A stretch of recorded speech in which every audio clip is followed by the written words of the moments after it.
3-bedroom house and then go buy yourself a 3-bedroom condo that's 2,000 square feet, right? And then bring everything with you, because at some point you're gonna be making a move again, possibly. All right, so we're gonna work through that together today. So we went through that. So let's start with the real estate market, okay? And how many of you feel, I can't sell my house right now because the real estate market is down? Yeah. Is there any way we could drop some little Sure. as there's a glare on the Absolutely. screen for probably. How's that? Or better. Better? Okay. How many of you feel that way? What are your thoughts on the real estate market? I really didn't know what the real estate market was right now because Yeah. not really paying attention. Right. I have a feeling that there's not a lot of turnover right now. Correct. We'll get, and when we talk about the market today, I want to show you pure numbers so that you understand exactly what's happening. So right now in March, the market goes on a scale of how many properties get listed to how many of those properties get sold in a month. That scale will determine, is it a buyer's market? Is it a balanced market? Is it a seller's market? Right? Right now, March has been one of the slowest months that we have seen. So I'm talking about the month before because that's when our stats came out for. It's been one of the slowest months we've seen in a very, very long time. Years, I'm going to say. And March was a true shift from a balanced market where listings were coming up, they were selling. But now we're seeing that there's more listings coming up and the buyers are just not buying. Which means when there's a lot of listings out there and there are buyers out there, it's like a smorgasbord or a buffet for them, right? And what that buffet does is it drives our prices down a little bit. So really, if you come into a situation in which you have to sell, you have to understand your strategy to do that, right? And price is everything. And I will show you a chart of pricing. So, a lot of people are saying, well, I don't want to sell my house right now because the market's down. The market's down. But where people are getting those words from and that conversation from is because what happened in 2021, people were buying houses that were worth $700,000 and paying $1 million for them. My neighbor sold and got them, can you believe, $1.5 million, right? And it was just not a normal thing. And there are some people out there now that are stuck on the fact that happened. And, it's like playing the lottery every Friday. You just, you're going to hit it, so you got to play, right? I'm just going to wait until that happens again. And the likelihood, it's never happened before. And the likelihood of it happening again probably will never happen again because the banks won't allow that to happen. And possibly the government will not allow that to happen. One of the terrible things that came out of that is causing a little bit of distress in the market is a lot of those mortgage rates were being offered at 1%, maybe less, very, very low, unheard of rates. And so the terms of 5 years went into play. People paid $1 million for a house that was probably worth $700,000. And now, right now at 2026, 2027, a lot of those mortgages are up for renewal. Right? And now they're renewing a home that they bought for $1 million, but when the bank comes in to do that renewal and does the valuation on the home, they're coming in at way less.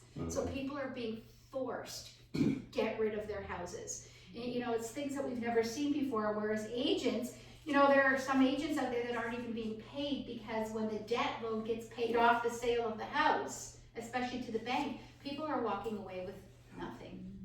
And it's, it's a very, very scary thing that's happening out there. So if you've been in your home for a very long time, you are still at an advantage. And I'm going to show you a chart for that.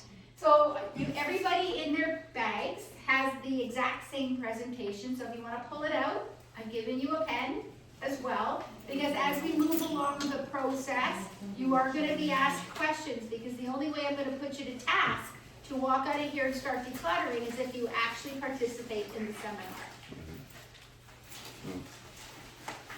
So each slide has, each slide in your packet is there, so you can take notes and whatnot. Okay, so I just want to talk about the fact that it is a buyer's market. So I know, how many of you are in the timeline of selling within a year? Okay, so we won't spend a lot of time on this, so just so that you have an understanding of it. So buyers have choice, basically what that means. It means that buyers are out there, they're looking at a bunch of different houses.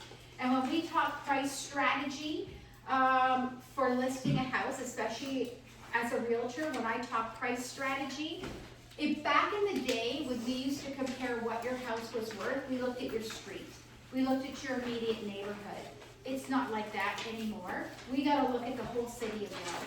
How many, if your home is a 3-bedroom with a basement and 1-car garage, I'm not gonna look at what somebody just sold for on your street. I'm gonna look at how many are available in Guelph or Purvis or wherever you're from, whatever area.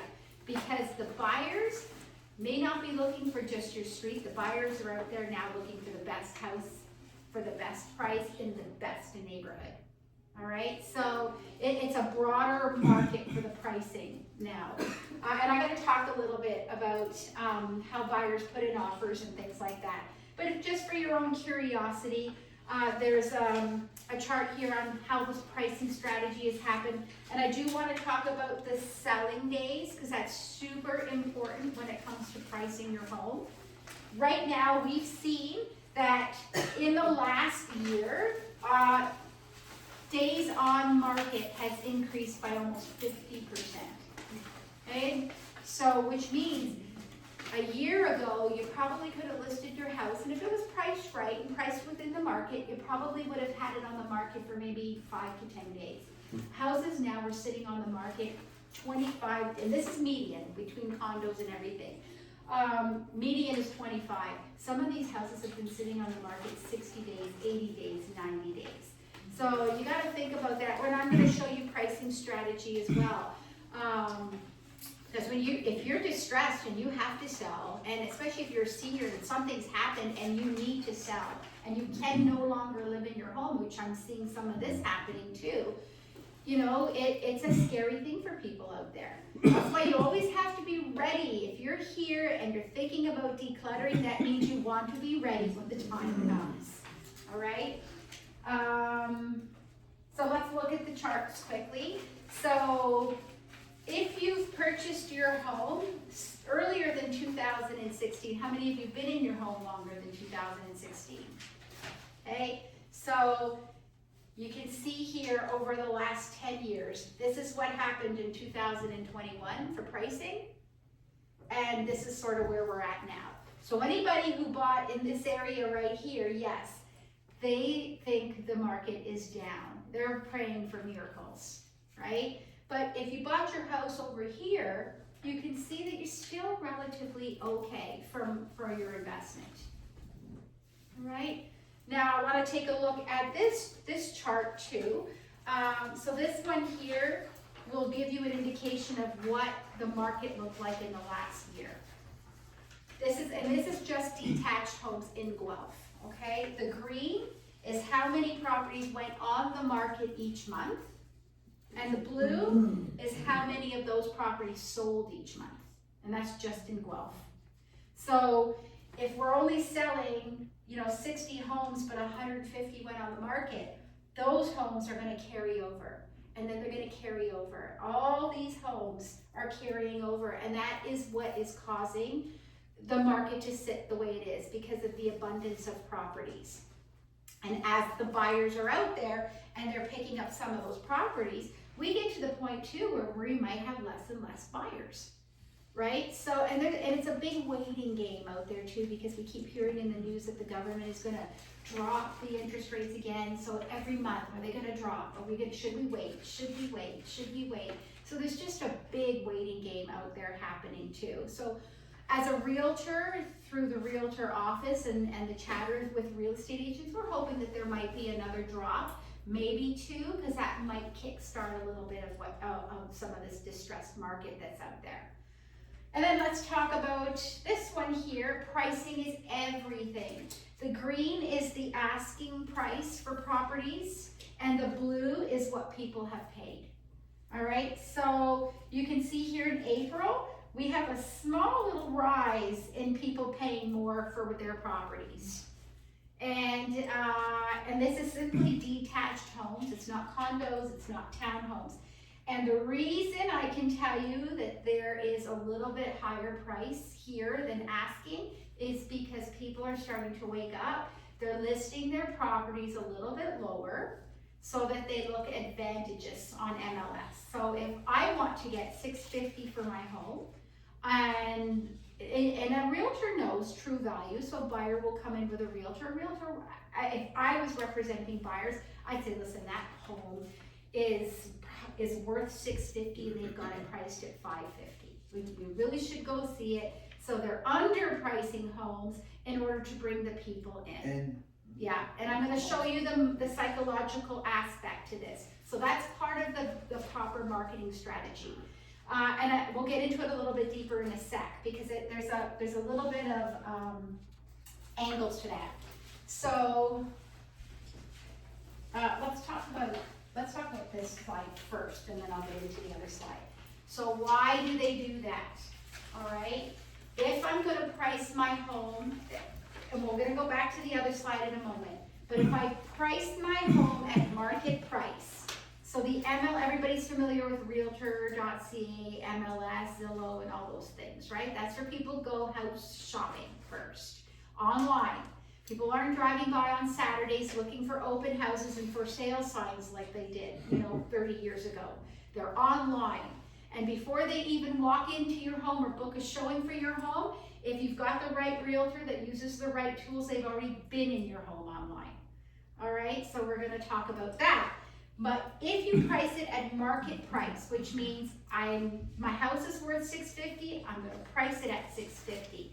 People who are looking for homes that are approved for a mortgage, anywhere from $600 to $650, you're going to get about 60% of the buyers out there that are looking just in that ballpark.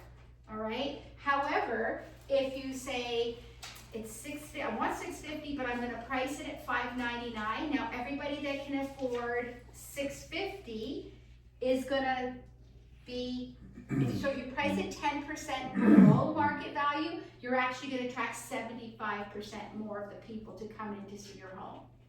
All right, it's just basically a range of the search that people put in for what they can afford and what they've been approved for. So you want to try to draw in under, because if I've been approved for 500, or let's say 600, but you want 650, chances are I will overpay more than I've been approved for if I really, really want your house, right? So you want to attract people in that way. Now, there are people out there, there are people that list their house. So if I come in, I'm their realtor, my house is worth $650, I want $650, but I want you to list it for $700, right? That old school mentality where I know what my house is worth, but I want somebody to pay me more. If that is not working in this market at all. And the houses that you see on the market for 30, 60, 90, 100 days, that is exactly what is happening. They're just not willing to reduce price. All right, so anything above 15%, you're only going to tap 10% of the buyers out there.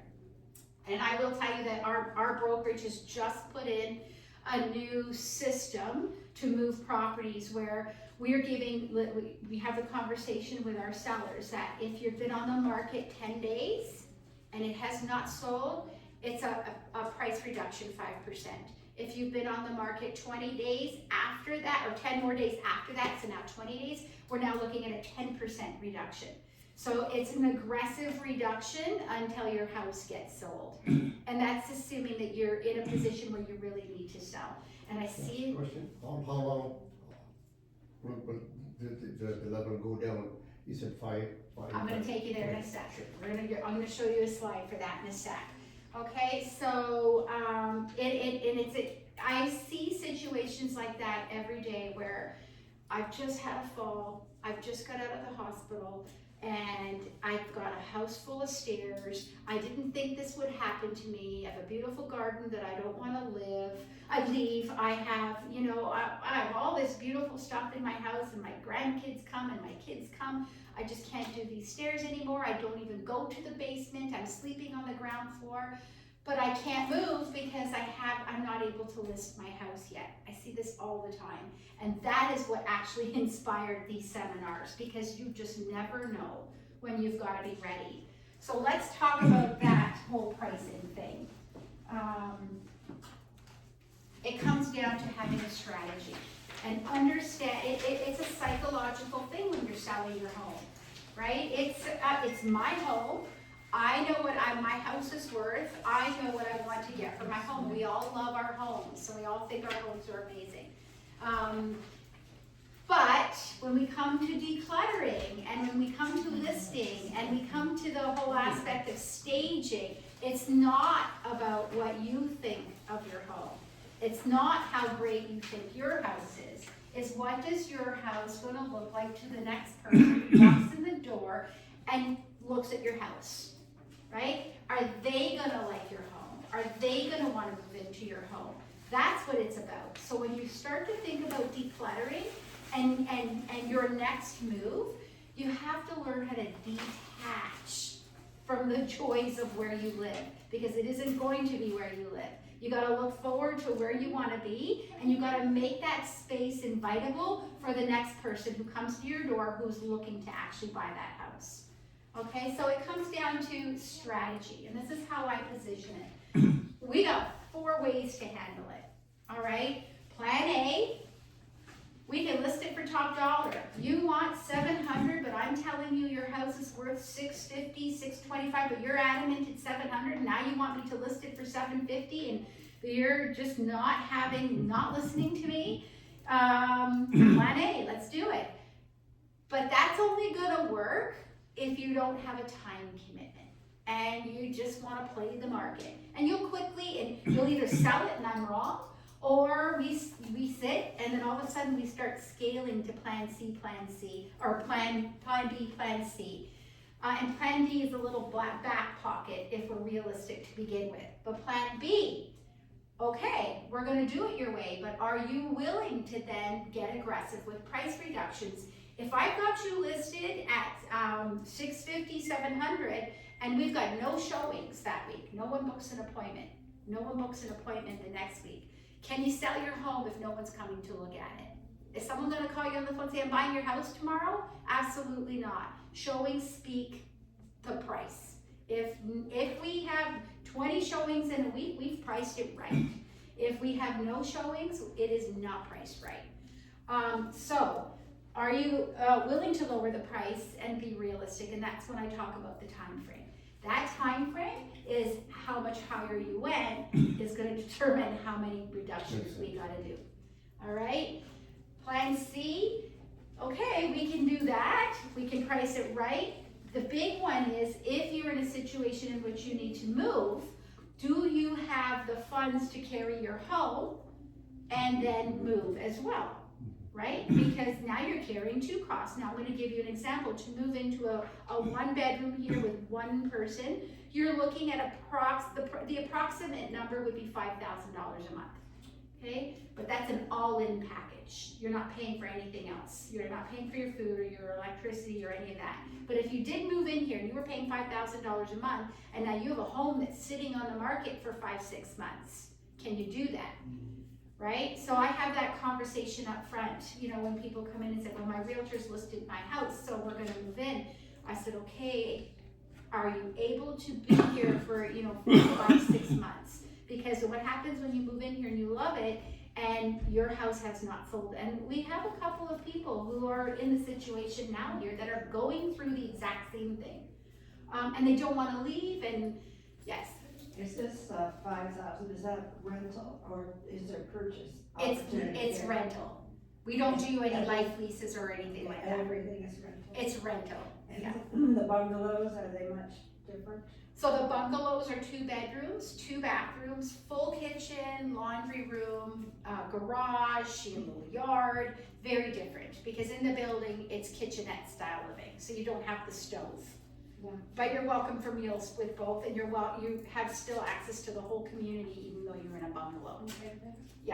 And the bungalows, they start at about $6,900 a month. Okay, and then Plan D. Plan D should really be the Plan A. Let's take a look at what the whole neighborhood is doing, the whole city of wealth. Let's take a look at what has sold. So let's take that cookie cutter 3-bedroom bungalow with basement and garage. Let's take a look at how many of them sold in the last 3 months. Let's take a look at how many of them are renovated, not renovated. Let's take a look at how many days on the market they were, and then we zero in on a price for your home. Okay, so a lot of factors go into it, especially at this stage when you're in the downsizing phase. If we were in the first home buying phase, the conversations would be very different, right? But this is your nest egg that's going to be funding that sort of that last stage that you go to. So your nest egg is important at this point, right? And I do want to talk a little bit about the home equity lock because it takes away from the sticker shock of retirement living. All right, what the home equity lock is, you're living in your home, you've been living in it for let's say 40 years, you have no mortgage, right? But you still have expenses. If the furnace goes, if you need to fix the roof, if you need a new fridge, if you need an air conditioner, if you need a new stove, you've got to pay your property taxes, you've got to pay your utilities, you've got to buy your groceries, you may have to pay the landscaper, the snow shoveler. You're not expense free even though you do not have a mortgage, right? So you bought a house, let's say 40 years ago, you paid $300,000 for it, or $200,000 for it, and now that home is worth probably $600,000 or $700,000. That money is all sitting there doing nothing for you, right? Unless you get another mortgage and you take some of that money out, but now you're paying a mortgage again, right? That money's sitting there frozen.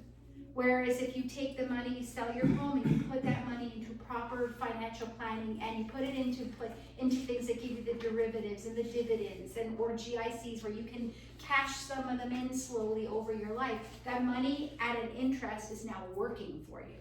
Because the expenses that you had in your home, now your investment, your home is invested in financial products that can actually fund some of this retirement living for you. And then you may have CPP and OAS or pensions. So your home is now working for you as opposed to kind of keeping you down and stuck there. If that makes sense, everybody? Any questions? Any questions on any of this stuff? No? Quiet group today. What about the home equity Yes. that you referred to? Well, the home equity means that you're taking the money out of selling your home. It's equity, right? When you have a home that's mortgage free, it's an asset, but it's not making you any money because there's no money coming in off that asset. It's an expense. Yeah. Or if you sell your home and you bank, let's say $650 or $1 million, whatever, I'm using ballpark numbers, say you sell it for $1 million. That $1 million was sitting there not giving you any income. Whereas the $1 million with a financial planner or with your bank or wherever you decide to do your banking is now being invested. It is now equity to you. It is making you money. Make sense? No? Everybody understand? Does it make sense? Right? You're taking the cash from your home and you're putting it into let's say a GIC. That GIC is giving you interest. That interest is going to fund wherever you're living because it's money coming to you now.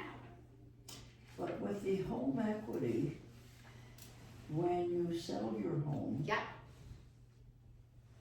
they, as I understand it, you have to pay them off. Not if you don't have a mortgage. I'm talking if you're mortgage free. Not taking a loan against your home, not an equity Okay, line of credit. I'm talking about the equity as in the what you have, Fair enough. money that you own, Mm-hmm, right? An investment, right? correct. Okay, so just before we go into all that decluttering, I want to tie this all together on why you're decluttering, okay? Let me, and this will kind of help gauge the room a little bit too. How many of you are decluttering because you're staying in your home forever and the decluttering is just because you don't want to look at your stuff anymore and you're just done with it? And you're never leaving, you're never leaving. Well, it's kind of easing into it. Yeah, right? You know you're gonna have to do it, but let's just ease into it. Yeah, and some people are decluttering. How many of you would have the goal of I'm doing it because somebody's gonna have to do it at some point in Yeah. my life, Yeah, yeah. right? And you don't want that burden to be your family member or somebody. I'm right? starting to do it in dribs and drabs right now, but my wife and I need to look at it a little bit more seriously. Yes, good. And then how many of you are decluttering because you know at some point you are going to make a transition to somewhere else, That's right, yeah. right? Yeah. Now that's why this is important, because if you're transitioning to somewhere else, it means that at some point, whether it's now, whether it's 2 years or 3 years or 4 years, you are going to list. And if you're a year out or 2 years out, you're in a good spot because you have the time, right? But time is your worst enemy, right? Because when you think you have a lot of time and we're a year or 2 years out, you do nothing. Time is not a motivator. Time is a depressant because you don't have to deal with it. But when you're ready to declutter, the reason you want to do it is because you want your home to be in tip-top shape so that you make tip-top dollar, right? When you are ready to move. So let's talk a little bit about what selling your home looks like today. It's all online. It's all on the internet. You're not going to get the Wellington paper, and your realtor is probably not going to be putting your home in the newspaper. It's all on realtor.ca, MLS, Zillow. There's a ton of them out there now that feed in off the MLS system. Ton of companies out there starting apps. Were you going to ask me a question? Could I ask you? That one, Blair? Yeah, because I can't read the words. Gotcha. And it's in your handout too. Oh, thanks. That's Very much better. better. Is that better? Yeah. Okay. So what's it take now? What does it look like? What does a selling process look like today? Well, first of all, you need to make sure that your home is in good condition because buyers are picky and buyers scrutinize and buyers get their way in today's market. You know, and if you're desperate, you're succumbing to the crazy things that the buyers are asking for. And I've seen I had a house that we listed back in September, and I had 5 offers on it over 6 weeks. 5 different offers that fell through. Crazy stuff, mold, dust, just crazy stuff that, I'm gonna bring in an allergy tester, or I'm gonna bring in a carpet tester, and it's ridiculous what people will do because they know that there's desperate sellers out there that will just keep dropping the price. Well, and we ended up finally selling that house. It took about 5 months. We ended up finally selling that house, but the buyer took half the furniture free because it was just, and they knew we were desperate to sell, and she was moving to a retirement home. She didn't move here, but she was moving. So you gotta just be ready for when you're ready to hit the market. First thing I do as a realtor, and not all realtors do this, is home inspection. That's going to be a #1 condition that a buyer's going to come and put in their offer. We're going to bring a home inspector in. So, home inspector comes in, does his 2-hour walkthrough, he checks the roof, he checks the furnace, he checks the plumbing, he does a little bit of mold inspection, but he's not a mold inspector, but he just kind of checks the attic, he checks the basement, he checks all those things. And then he comes back and he says, well, that furnace is, 25 years old, it's going to have to be replaced. Roof wasn't done for the last 20 years. That looks like an old roof to me. All those eavesdrops don't look like they're in good condition. That plumbing is illegal. It probably should be changed. So now the buyer's coming in saying, well, listen, this is what our inspector said, so we want to reduce the house price by $50,000. You either take it or you leave it, right? And then if you're desperate, you're taking this. So what I do is I bring the pre-list inspection in. It's about $650. He does the walkthrough, and then we sit down together and we decide: do you get a new furnace? Do we put a new roof in? Do we need to change the plumbing?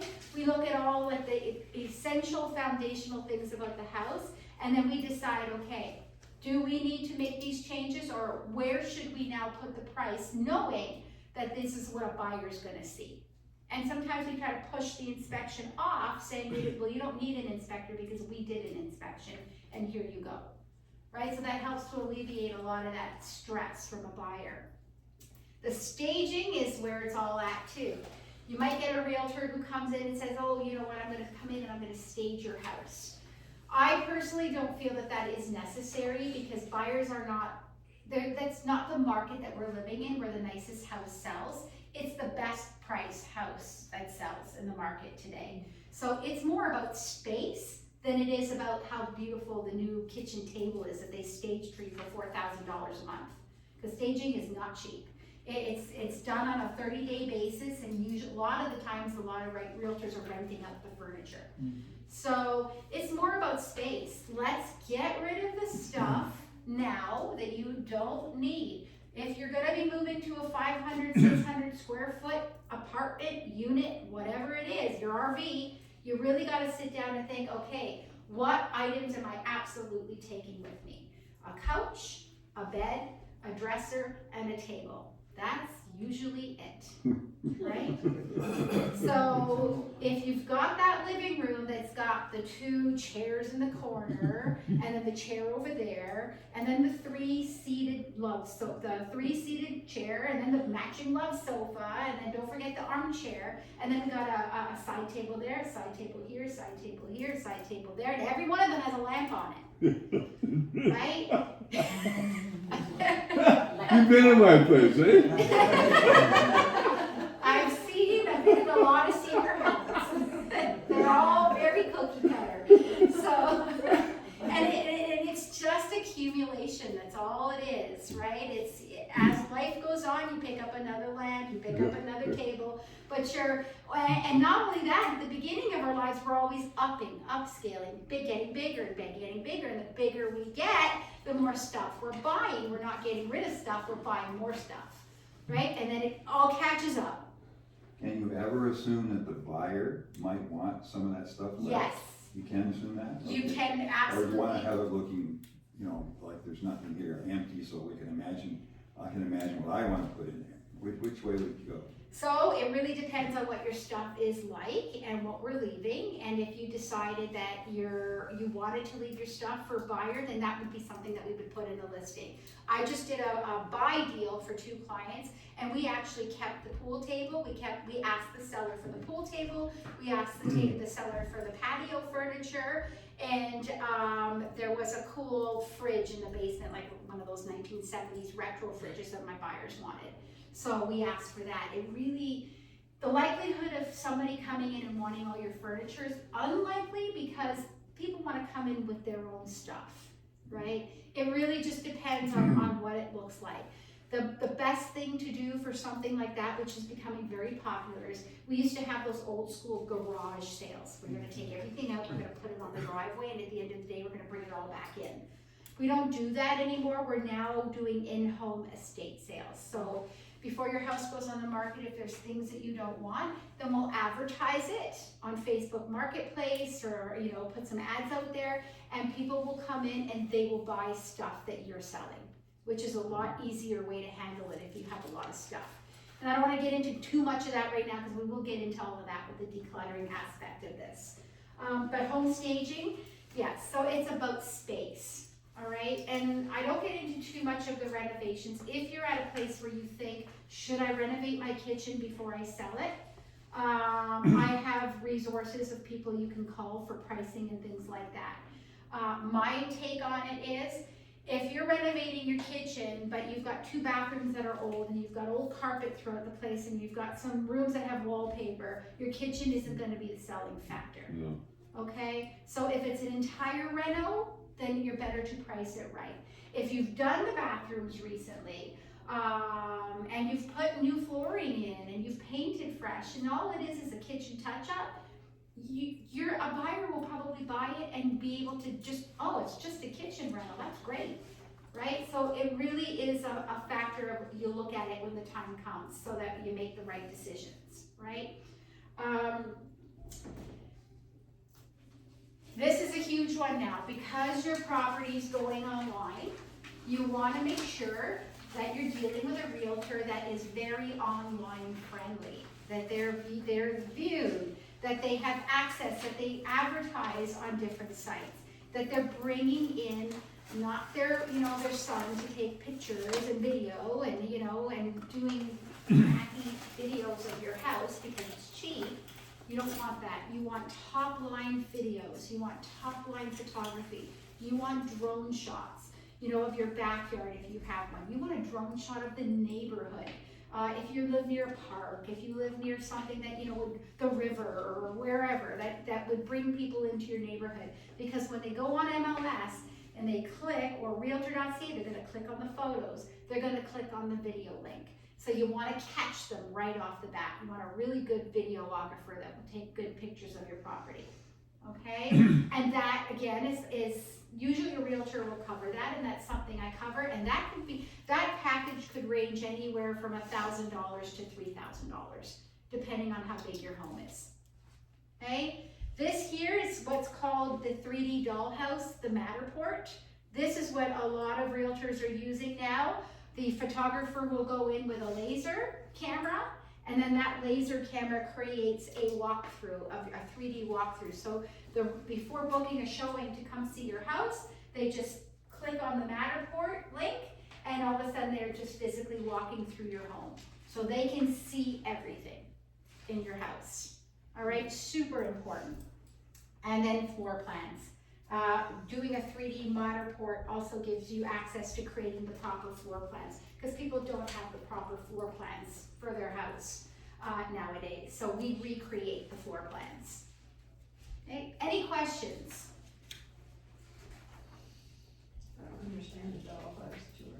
You don't understand that? I wish I had to show you. So, I see that picture, but then what do you do with it? okay, so I should have brought an example of it. This is distorted because it's a screenshot of it, but imagine if I had a dollhouse right in front of you, like with a little dollhouse. It literally looks like that on the screen. And so when I push the button, I start at your front door, and I just click, click, click, and the camera is taking me through your hallway, and then it's taking me into your kitchen, and I can scroll through your kitchen, and then it's taking me to the living room, and I can scroll through the living room. And then I click a button. If you have a basement, it walks me down the stairs, and it does the same thing. Okay? You turn that off because it's loud.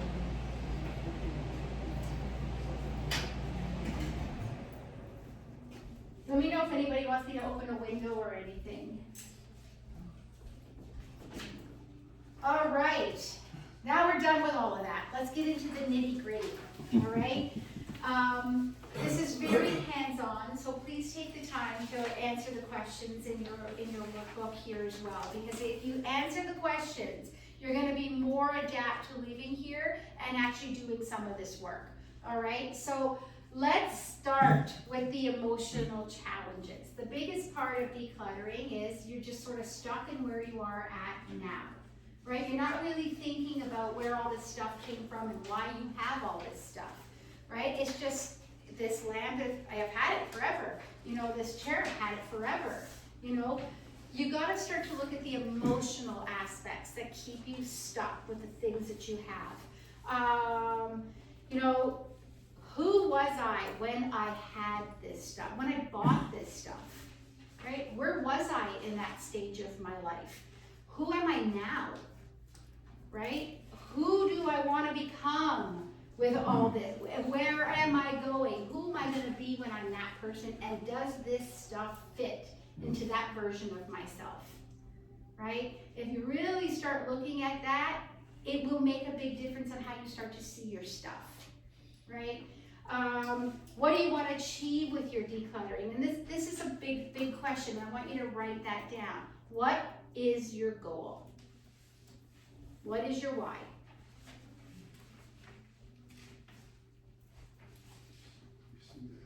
No, is it on there somewhere? It's in the, do you not have the other? Oh, I didn't. That's why I was when you were saying the glare, I'm going, but you have it in your bag. Oh, yeah. Do you want one as Start well? at zero. No, I'll just leave.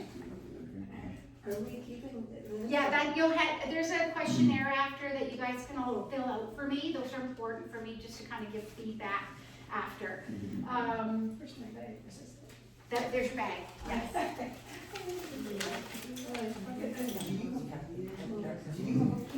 you have a, oh, I can get you a pen, yes. There's a pen in the bag. If you got a pen. No, there wasn't one, that's what I'm wondering. Here you go, right here. It must have fallen. There you That's go. better. Oh, That's what he kept saying, oh, there's it's in questions your. here too. Yeah, that's for after, yeah. So if you're, are you done that already? No, no. Well, okay, yeah, don't worry about that. Yeah. Okay, so, what do you want to achieve? Let's share some of those answers. Just be prepared when the time comes. Okay, who else? Page it again. Where are you at? I should have noticed that you didn't have the sheet. Yeah, okay. Thank you. Exactly, yeah. Okay, who else? Everybody? Mostly I just don't want my kids to have to do it, right? Yes. Plus they're not interested in most of what we have. Oh, we're gonna get there too. That rude awakening, you know, where you, and I've lived it with my mother, you know, I can share some great stories about, you know, my mother constantly saying, who wants this when I die? First of all, you don't believe that your parents are ever gonna die, so you don't wanna have those conversations. But looking, my mother and father passed like 15 and 20 years ago. So I think about all this, especially now that I'm at an age where I'm teaching this stuff, right? I have flashbacks. Oh, geez, I remember when my mother asked me this or asked us that. And I have 2 sisters and a brother. I don't want any of it, right? She had a gold bracelet I talk about all the time, and it was full of charms from everywhere she traveled in the world. You just hear them click. You know, and we didn't see the value of that bracelet. We didn't, I wish we would have all kept it today. We did not see the value of it. All we could hear is cling, cling, cling, and the annoyance of that bracelet, right? But that thing's probably worth like $15,000 today at Minty's to melt that down, right? So you gotta kind of see through that, especially when you're having the conversations with your kids, and we'll tackle some of that stuff as well. And my wife has a glass closet at home. It's got all that pink glass stuff in it. This is worth a fortune. Well, she probably paid a fortune for it. The pink glass. All this pink, what is it called? Pink, Cranberry glass. yeah, What is it? Cranberry glass. Cranberry It's all glass. different kinds of Oh. glasses This, and I mean, I don't know how much money she's tied up in that thing. Well, you'd be surprised because a lot of who wants to take that? Do you think?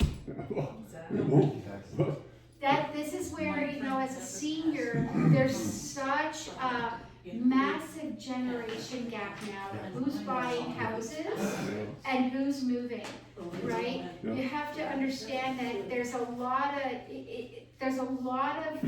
first-time home buyers.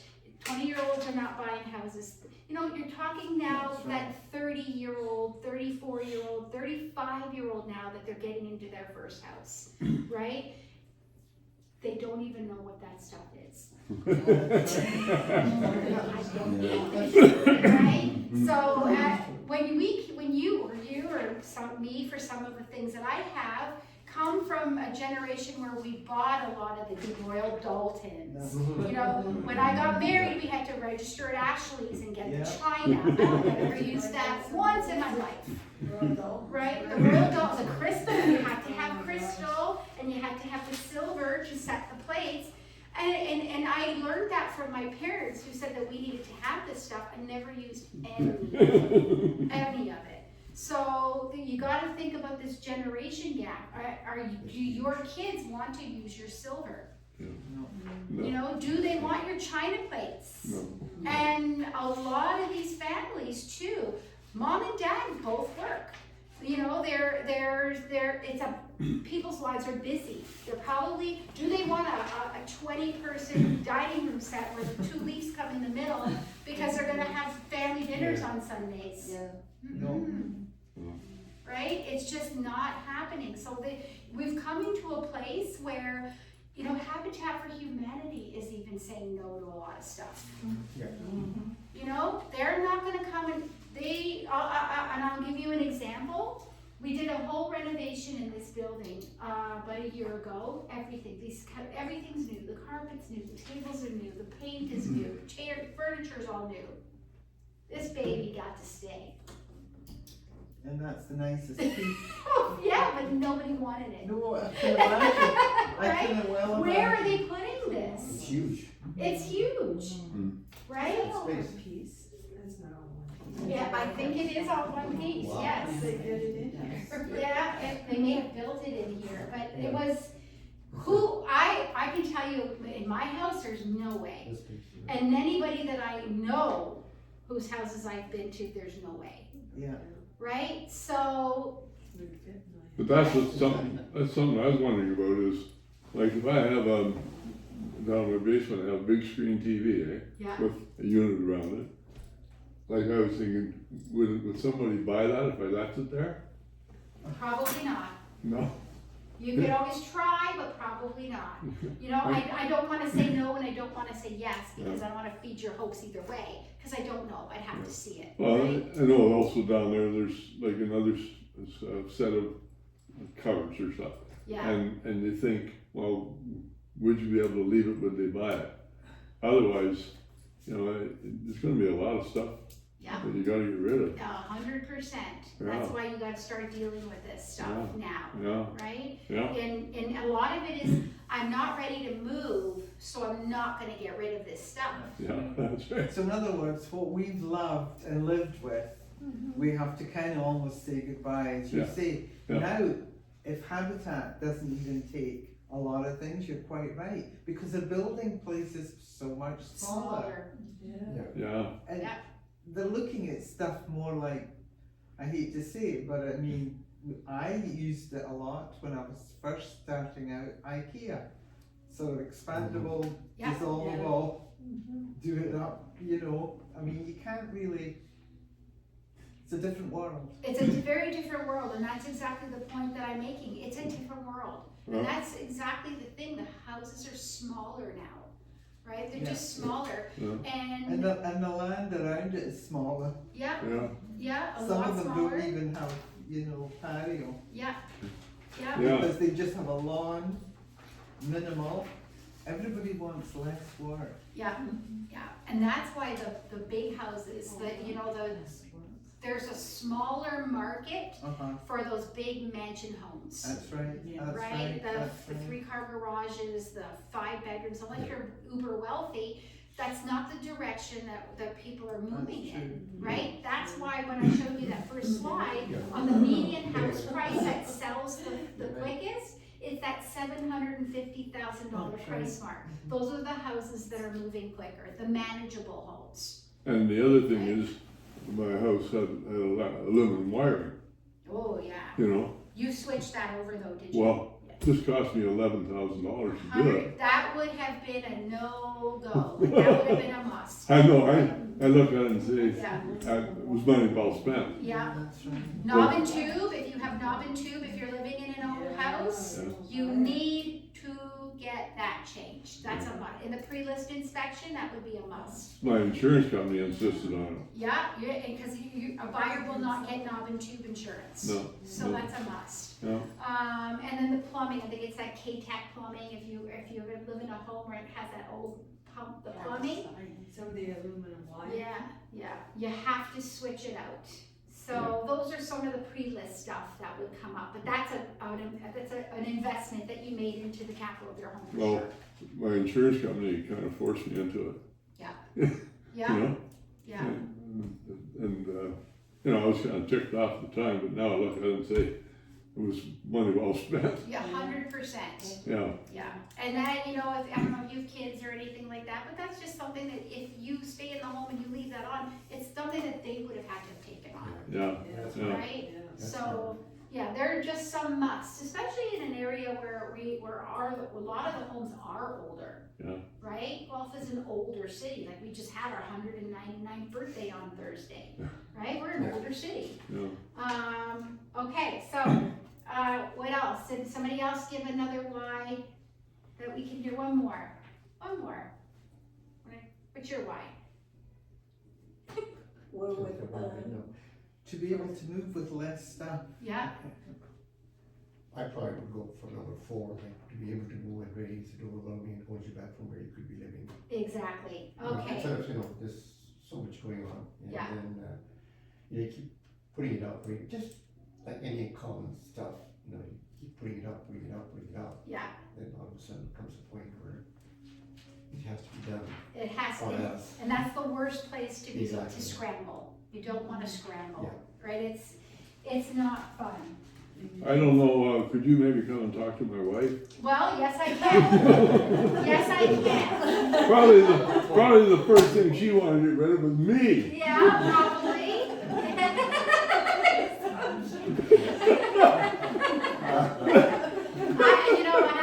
It's funny because I've taught this seminar so many times, and it's funny when husband and wives come together. You need to get rid of those golf clubs. You haven't gone golfing in 10 years. You need to get rid of those ugly dresses that you have in the closet that you don't even open. I've seen so much of it. It's so entertaining. But then you do it the other way and say, well, you should get rid of that. What the hell? Yeah, and then I come in and say, It's oh, a different I'm not keeping ballgame. any of this. I'm going to leave. Yeah. It really, decluttering, all it is a psychological, Yeah. it's a psychological game. Yeah. That's all it is. Yeah. And as I work through it, I have this slogan when I put it together, and I just, you can't take it personally. It's just like that statement. You can't take it with you. You cannot take it personally. You spend your whole life accumulating. It served its purpose. But is it holding you down and keeping you from the person you want to be now? Right? Yeah. Who wants to dust 10 lamps every Sunday? Right? Exactly. But the other thing is, like, you did a lot of traveling and you got a whole bunch of photo We're going to get pictures to the there. photo albums too. That's something I do all the time. Yeah, the photo albums. They worked when we lived in a society of cameras. yeah. Right? Yeah. We don't live in a society of cameras No, that's anymore. right. And that's why photo albums don't work anymore. DVDs, cassettes. Exactly. Yeah, I have a whole bunch of CDs. Can't get them away. You cannot give them away, don't even try. Right? Oh, That's Lord. unfortunately for our landfill, and I hate to say it, but it's the black garbage bag, unfortunately. Yeah. Right? Like our landfill over the next 20 years is gonna see a lot of furniture and things like that. Right? Especially as we're into a major booming, it's a boomers society right Yeah, now. yeah. A lot of it. Yeah. So there's a lot of downsizing happening. All right? So who has time? Who found that, they've got the time to downsize or to declutter?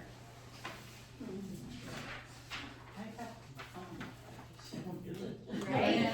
We have to find, it's not the question of finding the time, it's the willingness to go. Exactly. Yeah. The Exactly. willingness to. Right? And I hear this a lot as finding the time. Right? Well, let me ask you something. Do you get up in the morning and brush your teeth? Exactly. Right? I bet you when you pull the toothpaste out of one of those drawers, 2 drawers down, it's got about 50 million hand bars and shampoos and things.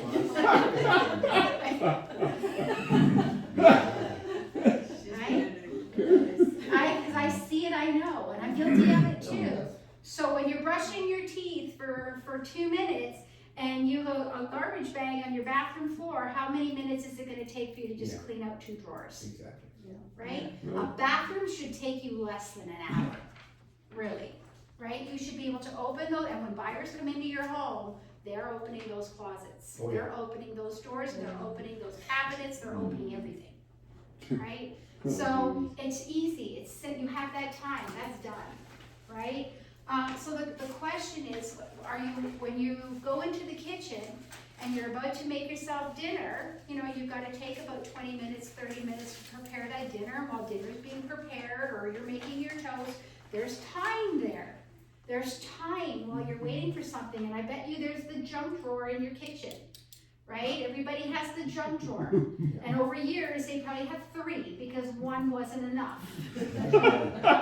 Right? So there's another aspect of, there's the bag, you pull open the drawer and you're not gonna use the 3 ladles that you have for soup and the one that has tape on it, you're not using it. Yeah. Right? The one that where the ladle, the handle pulls off, well, I got that when I went to the Dominican, so I'm keeping, right?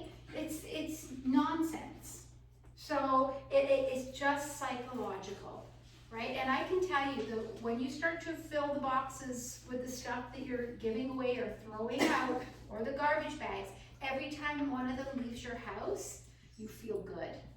It really feels like progress, and it feels like you're getting somewhere, and you start to feel lighter and better, and the lighter and the better you feel, the more energy you're gonna have to take the steps that you need to move forward into the next person that you're gonna become and live and be, right? So every little bit out is all the more space you have psychologically and internally, if that makes sense, Yeah. right? So you have to set that commitment.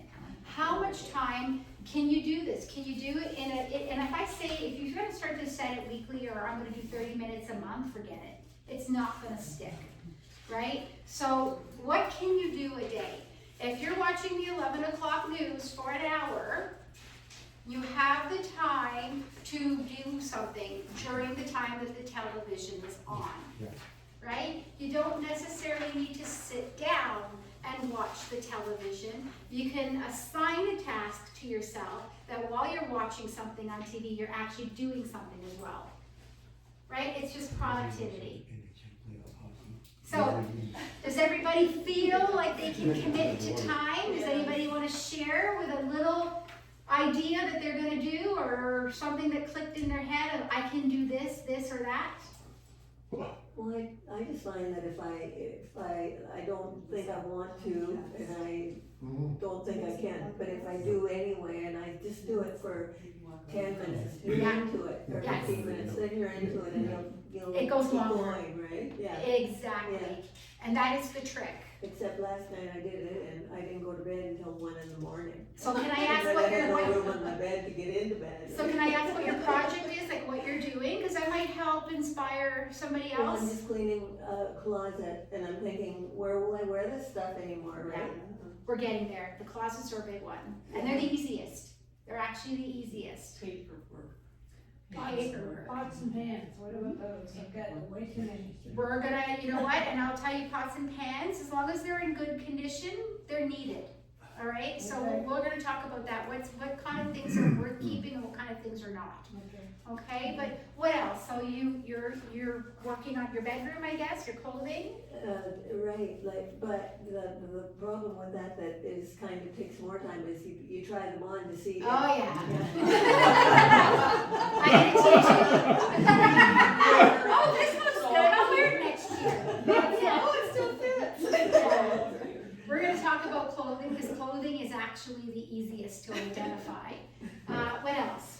What can you make as a change? No, clothing is what I was going to sort of comment. Someone I know,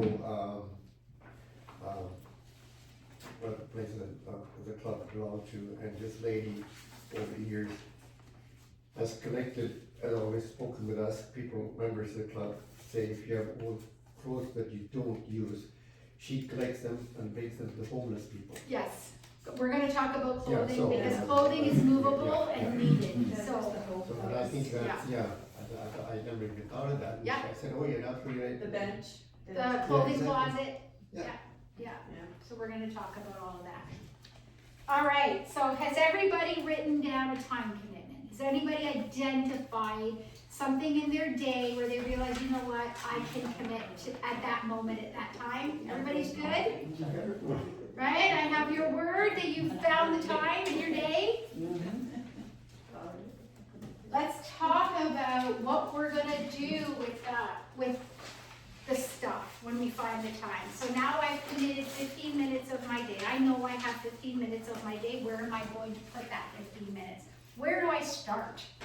Right? Where do I start? Now the problem is when you think of decluttering your home, you think of decluttering your entire home. Think big, yeah. Right? You're thinking big. The garage, the tool shed, the garden shed, the basement, right? If you think big, then it becomes a big problem. You have to break it down into smaller tasks.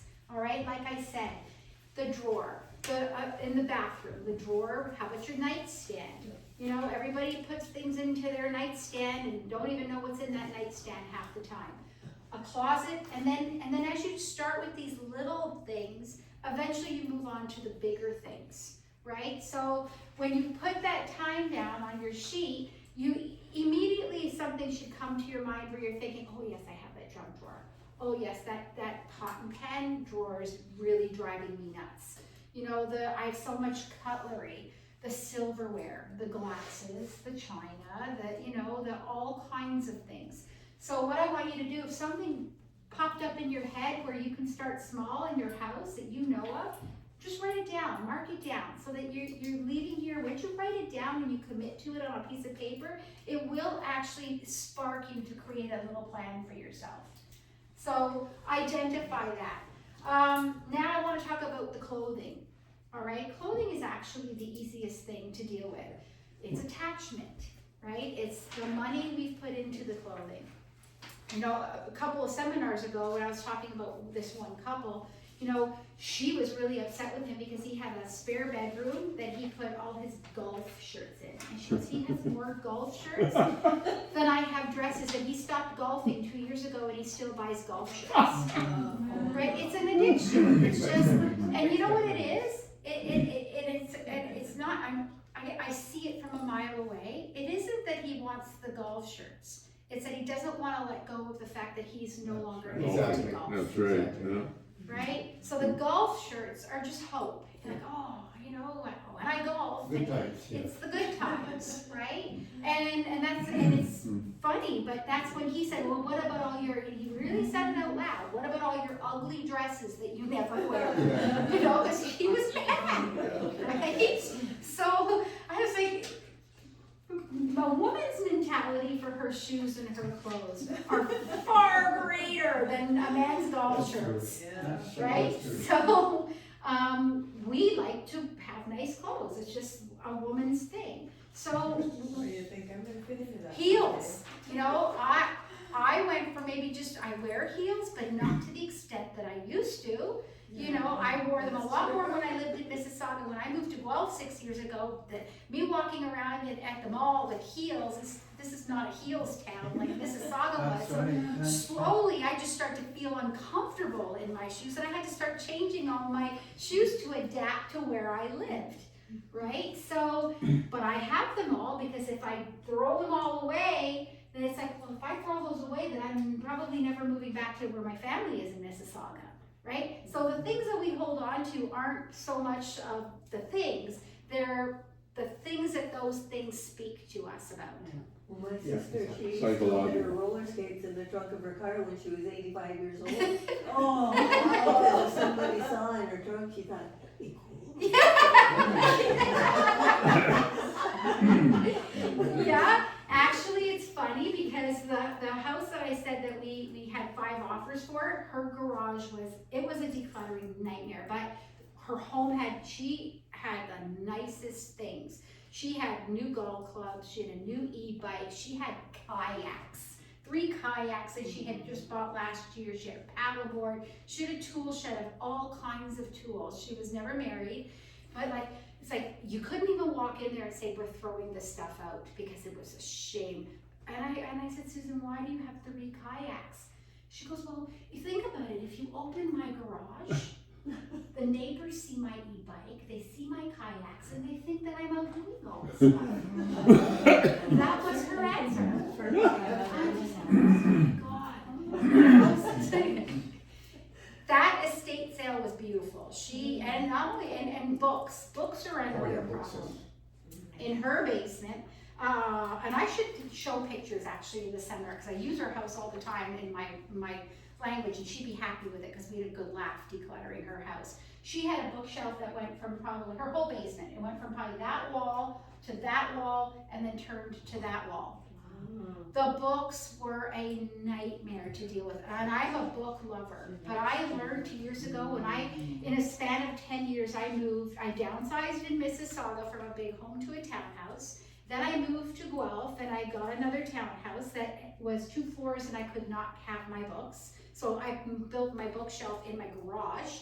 And then I moved in with my partner last year, which was an even smaller house, because we're moving into a downsizing phase. And all my books are sitting in boxes in the garage, and he's out of his mind.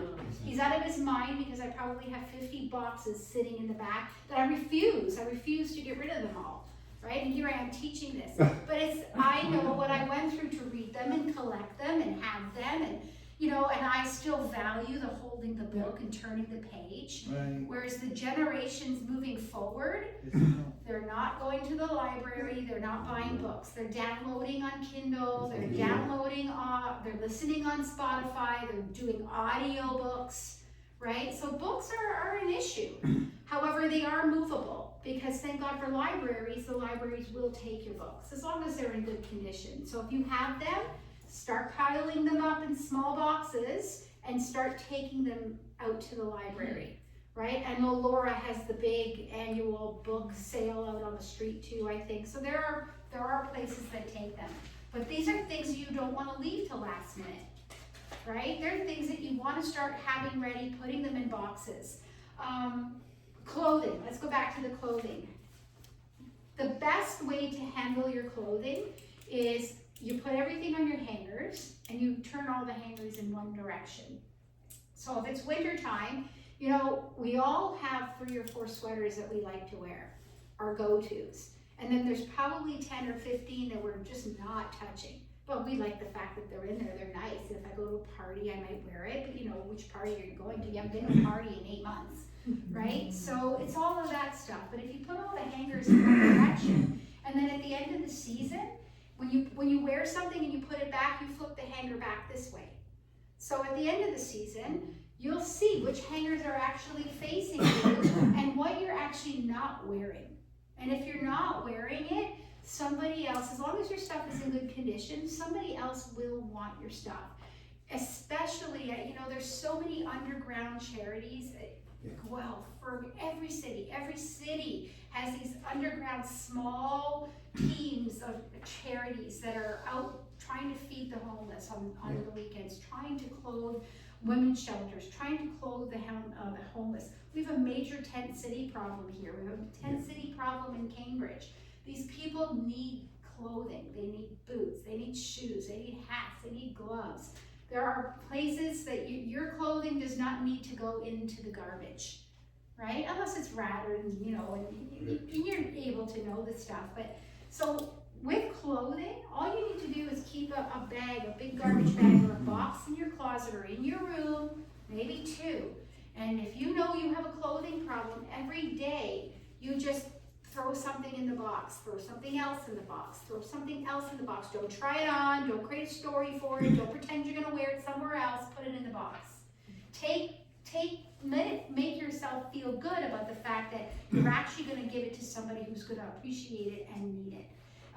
Michael's Hope House, they help pregnant women rebuild their lives and then set them out so they get apartments and jobs, and all those women that are trying to make something of their life, that need a nice sweater to wear to an interview, or a nice pair of pants, or a nice pair of shoes. There's so much of it out there, right?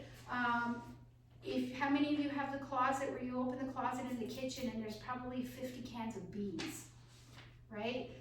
20 bags of pasta, and you just go, oh, it's 99 cents, I'm just gonna pick up another one, right? And you just keep packing your closets with all these cans of food and things, bags and bags of rice, because it was on sale at the grocery store.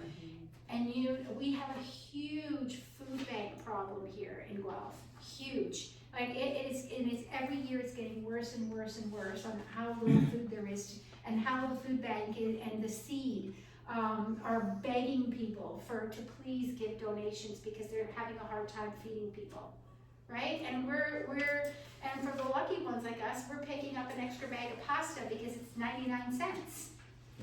Right? So really important to think about those things. Not everything is a decluttering nightmare. Some of your stuff can actually go to help people.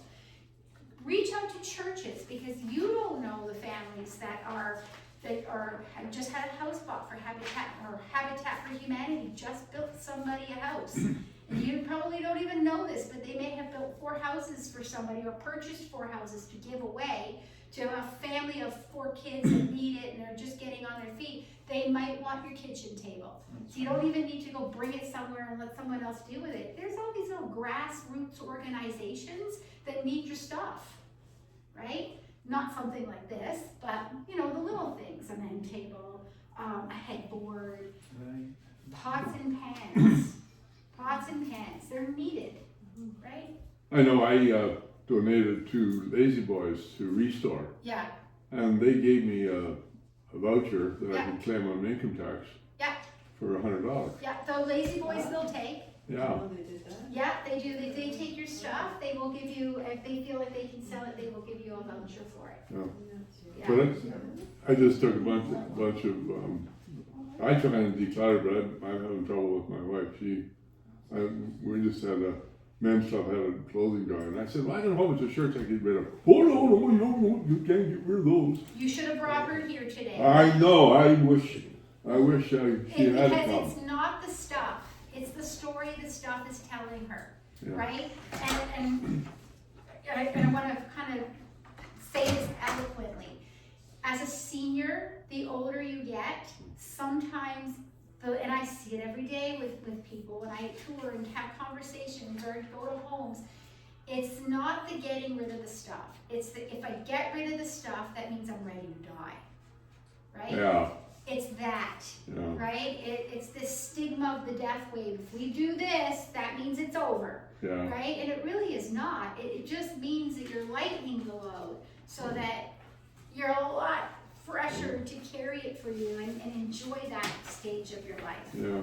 And we had friends who sold their house and bought a condo down in Southampton, and I used to say to her, "Oh, I admire them, but try to get her to do that in no bloody way, like it. I'm afraid it's going to come down to.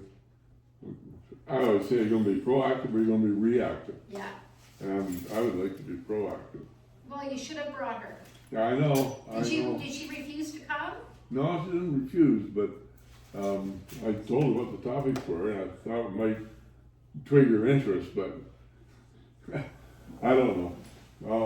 I'll take this back and get her thinking about it. I know, I'd be happy to have the conversation, and things like that, it's drips.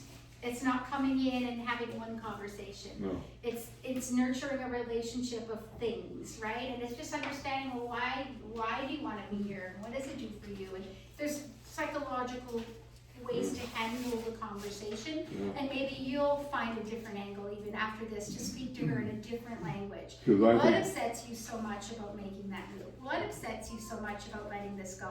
Yeah. What is it that is upsetting you, Yeah. right? Yeah. Because you just see the end result, but she's stuck, Yeah. right? Yeah. Thank you. Just leave you this. Yes, great. All right, so little, and we're gonna go into the next one, we'll give you the boxes, but anything here you wanna discuss, does this make sense for everybody? Start small, do something little, it will build. Yeah. I know we just now have a bunch of plastic bins that we've emptied in, so I'm hoping that we can start to fill those plastic bins with. And so let me ask you, what would you put in the bins? Well, that's up to her. Well, when she goes out grocery shopping, identify things that she won't recognize are missing from the house. Like if you've got a basement where stuff is way at the back, they're way at the back and start clearing it all out so she doesn't see it. Oh, Lord help us. We have good friends that had that same situation. The man was a hoarder and the woman was a teacher, so I was trying to get him to put every garbage day, she would just take a bag of stuff of his and put it in the outside. Yep. And he never missed it. Yep. Now he's died. She's been there a year and a half and she still hasn't moved or decluttered anything. Yeah. So she's keeping it all. Yeah, and you know what? And that's a story that happens a lot. Yeah. You know, I just got a call the other day from a lady that lives in a 4-bedroom house, and she's like, I wanted to move for a year. She had toured here with her husband a few times, and he was a dead no, I'm not moving, right? And she would call me, she'd be upset, I want to move, but he never wanted to leave. Mm-hmm. She called me a few weeks ago, and she was bawling her eyes out. You know, now he's died on me, and I've got to clean this whole house myself, and my kids live far away, and you know, that's a big issue because they don't have kids that are close either. So I see this happen all the time. Yeah. Mention that again about the kids, because his kids both live in the States. Yeah. So it's hard for him to make this move, so if you mention that again when he comes back. That they're not here to help? Yeah. Yes, and she's basically, you know, tied because she wants to move, but she's gotta deal with all this stuff. It's kinda gonna be like your situation over there. You know, somebody's gonna get stuck with all this stuff. Yeah. Right? Yeah. My sister-in-law just died in a car crash. Oh, I'm sorry. And Oh. she always did all the finances. And looked after him, he's pretty well blind, living on a farm. All of a sudden, he's overwhelmed. He doesn't know what all the stuff is in the basement. Yeah. And he can't handle it. You see, and that's why this is so important. I'm so sorry to hear that. So what steps is he doing to handle, like, what's he doing? He moved into the basement of his son who lives in Point Pier. And he's just overwhelmed. He's just sitting there. He can't go back to the farm alone. He can't. He doesn't know where to start. He doesn't even know if she's paid the income tax. It's awful because he has made no plans. You know, somebody has to do it now. Somebody has to do it. Yeah. He should have started 20 years ago. Yeah. I'm sorry that he's got to go through this, but I hear this all the time. We were just saying that a lot of people hang on, and when it's too late, there's no one there to help. Kids live out of town. They can't come by in 15 minutes. So true. Right? So she was just saying her sister-in-law died in a car accident. Now her husband was stuck with everything and blindsided, basically. Right? So this stuff is super important. It's not just if you're a senior. Since I've started working here and being a realtor for seniors and specializing in this, I'm a lot more mindful to what I do too. You know, I'm not gonna go on a vacation where like I used to, and you buy the wooden parrot and you buy like I'm just not doing that anymore. You know, my partner's from Greece, and in his home he had all these, I'm gonna call them tchotchkes because that's where they like things like this. No one's taking this. You know, like my kids wouldn't. If this was in my home, my kids wouldn't be fighting for it or this. Yeah. You know, so we went to Greece last year for the first time, and he took me to the market in Athens, thinking I was just gonna be buying all this crazy stuff, the copper pots and this. I bought nothing. He's like, well, you don't have any appreciation for this stuff. You know, this is my motherland, and this is. I said, where is it going to go? Yeah. Right? Like, where is it going to go? Yeah. Right? But maybe 5 years ago, I would have been like, oh, look what I bought from Greece. You know, the honeymoon after the trip that lasts 2 weeks, and then it's like, oh, you forget all about it, right? So it's mindfulness now, mindfulness accumulation. And then, you take these restore places, a lot of people put stuff out there and they never go and get it. Yeah. Yeah. So after a while, they have to open them up and get rid of it because whoever put them in there never come back to get it. Yeah. And just like I said, get out of the restore mindset too, because there's a lot of places that you can deal with your stuff. We're going to talk about some of that stuff. So are everybody good with this? Right? So let's talk about how we pick those things, how we start that process. And it's simple questions, they're psychological, and this might work with your wife for some of this stuff. Okay? You can't take it personally. Like I said, can't take it personally. You just gotta look at it as stuff. It was great. You know, when we all die, we take nothing. Yeah. You get one outfit if you're, you know, you get one outfit, right? That's the one you're allowed to keep.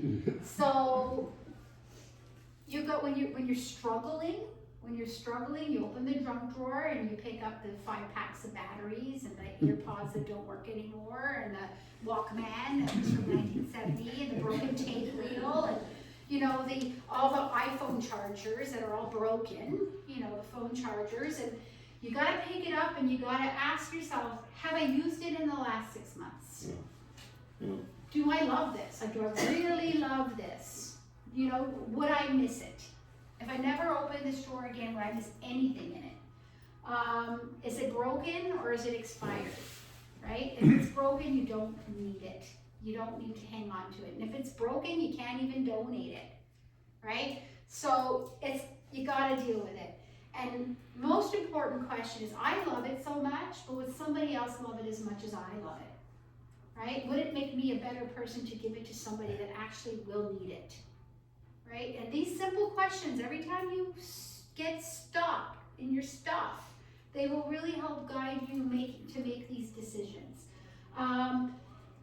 Use it, don't lose it. And this one actually kind of just got added because at one of my seminars, this lady gave a really interesting story about how she was starting her decluttering process, and she had her mother's old china and her mother's silverware, and it pained her. And that's another issue too.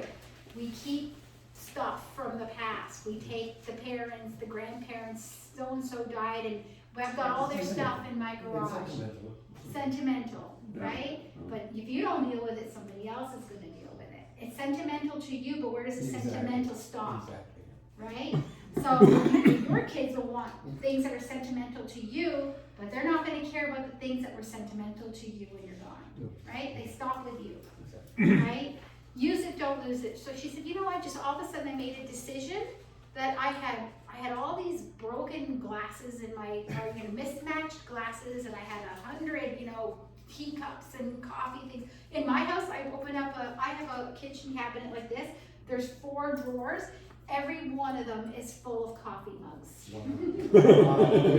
Right? They're not mine. It's grease, this, that, and they're all his. We use 2. There's 2 of us in the house, right? So I have slowly started at the top and then started taking away stuff. The grease magnets, I removed them off my fridge one at a time. So he's starting to catch on. But so she just said, I just decided one day I'm going to get rid of all my mugs, and I'm using my china teacups. She goes, I don't use my dishwasher anyway. I always wash everything by hand, so I use my china every day. She goes, I got rid of all my knives and my things, and because I use my silverware. So I thought, well, that's really amazing. I have the really nice sofa, for example. You have the nice sofa in the basement, but you don't sit on it, right? But you got the ratty sofa upstairs that you use every day. Swap them out. Use the good stuff, right? Otherwise, it has no value to go anywhere. So use the good stuff while you can. So I want you to kind of think about, when you're thinking about your home, you automatically can think about those things that I think I'm going to have a hard time getting rid of that. I think I'm going to have a hard time getting rid of that. I want you to just take a moment and think about those things, or one thing that pops up in your head, and ask yourself these questions. And can you write something down on that paper that you think you have a really hard time parting with, but after you leave here today, you can second that opinion, or say, you know what, I think it's time and I'm ready to deal with it. Does anybody want to share something that pops to mind that they're really struggling with? What do you do with your mother's silverware? Nobody wants it. You can't just put it in the garbage. I'm gonna tell you what to do with it. It's a secret in the end.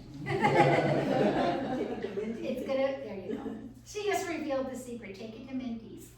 I've got the number in your thing at the end here, and Minty's, was it My you? friend is working for Mindy's. Yeah, it was you that brought the friend in from Minty's, I right? know, she's working at Mindy's today. Oh, that's right, yeah, and you brought that to life for me, right? You came in with her, was it you? Right. She came in that day? That was the greatest find in this seminar that I ever came across, the Minty's. Well, it's amazing, I mean, I took Yeah. just a little bit of jewelry, like a little bag this big, literally, I didn't even know if the stuff was really, there's some gold in there, like Yeah. a broken earring maybe, or something that you don't wear anymore.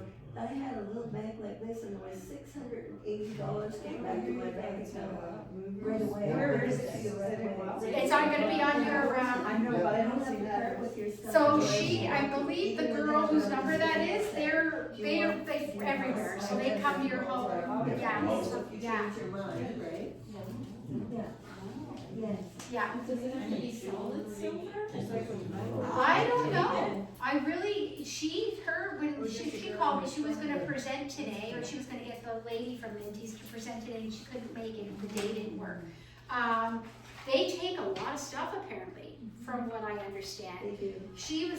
It was that day that she was in, that she said to me that they did a house party. So they throw parties where people bring their gold. So, and somebody had walked out with what, $24,000 from a house party, just getting rid of all the jewelry they made. And silverware, if it's Yeah, silver. silver, so it has to be pure silver, I guess. Okay.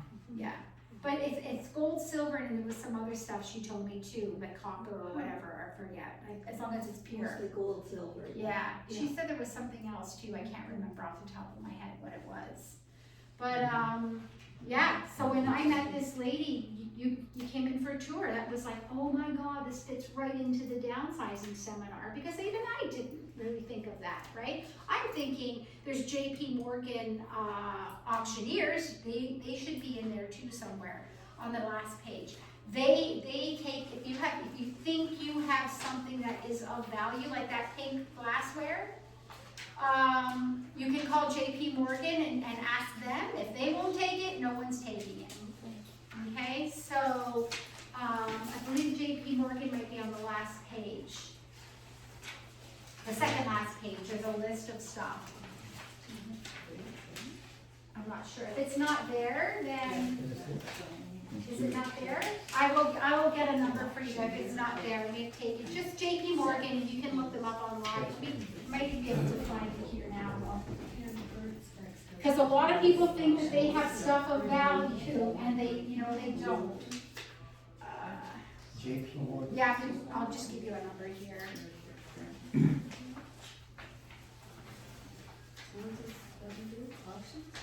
They take stuff that is of value and then they create an auction for it. JP Morgan, auction prices, what's their number? 226. Oh, it is there, okay.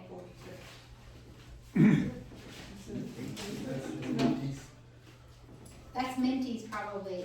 Yeah. JP Morgan is a different company.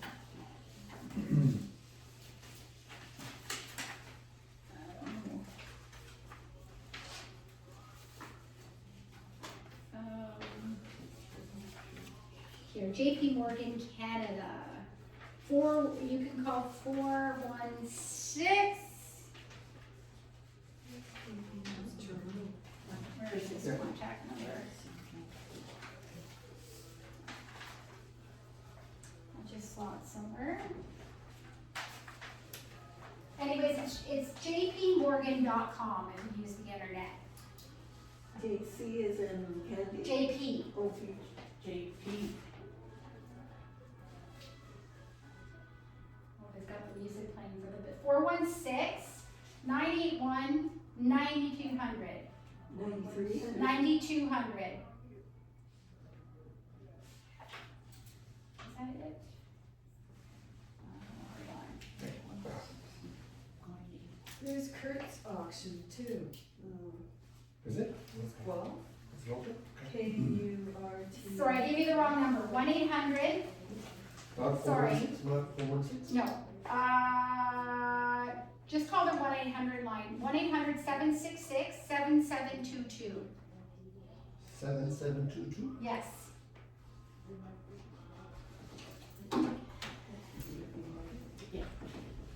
Okay, so we're almost on time, we're right on time here, so, everybody okay with these questions? Yes?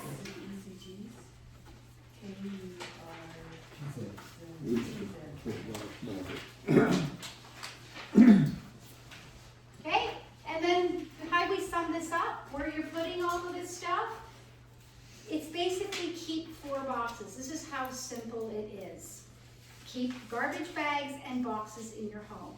Now, the worst thing you can do is the big boxes that get heavy because you don't want to put them somewhere and then you can't carry them. So if you get like decent sized boxes, you can go to Home Depot, you can pay $7, you get like 5 of them, or $8, you get whatever it is for the different sizes.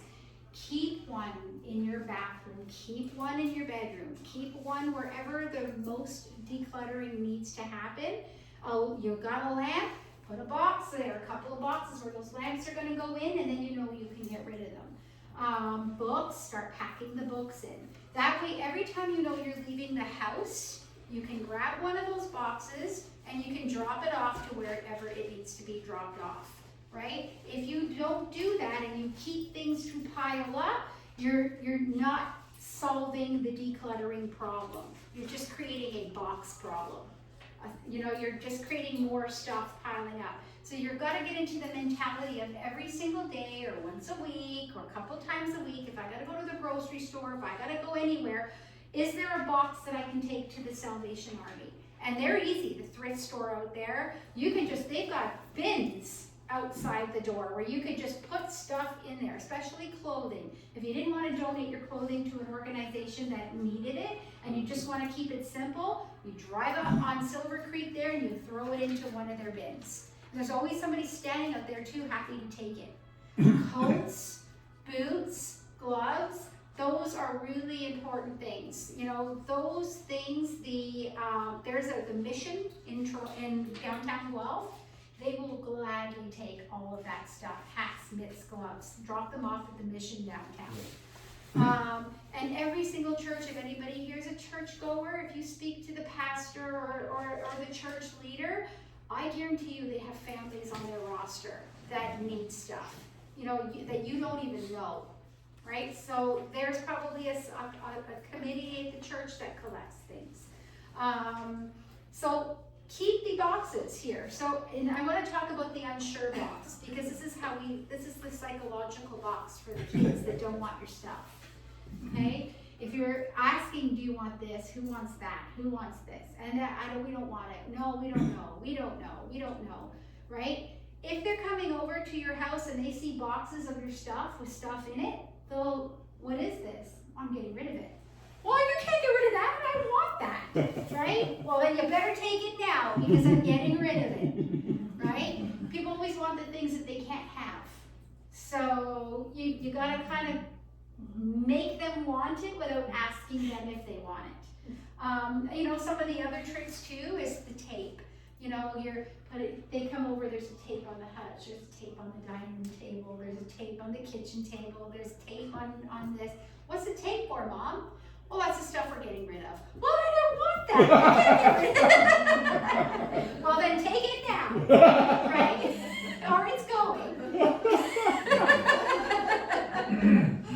And believe me, it works, because it's all psychological. It's all psychological. Well, don't get rid of that. I know somebody who might take that, and you make it their problem.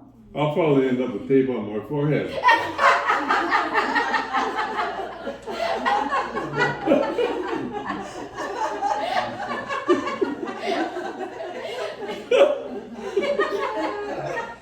I'll take you. We'll bring you here. Here, I guess. I'll keep the dog, but She should be here. Yeah. So this is a really great way. So, I want you to write down, if you had a box that said keep, what would you put in it right away? Get your brain to start start thinking about what goes in the boxes. Otherwise, all this is a slide presentation where you see 4 boxes. Write it down on your paper, put those boxes to work for you on paper, so when you go home, you have a plan, right? I know she's got those boxes already, it's just a matter of using them. But put them in a place where they're gonna put it, one in the kitchen. Yeah, Open that drawer where all the utensils are, where you don't need 5 or 6 flippers. The pots and pans, put a box together of the pots and pans. Yeah. You don't know what to do with them, but once they're in a box, you probably can take them to the Salvation Army if you want an easy drop off.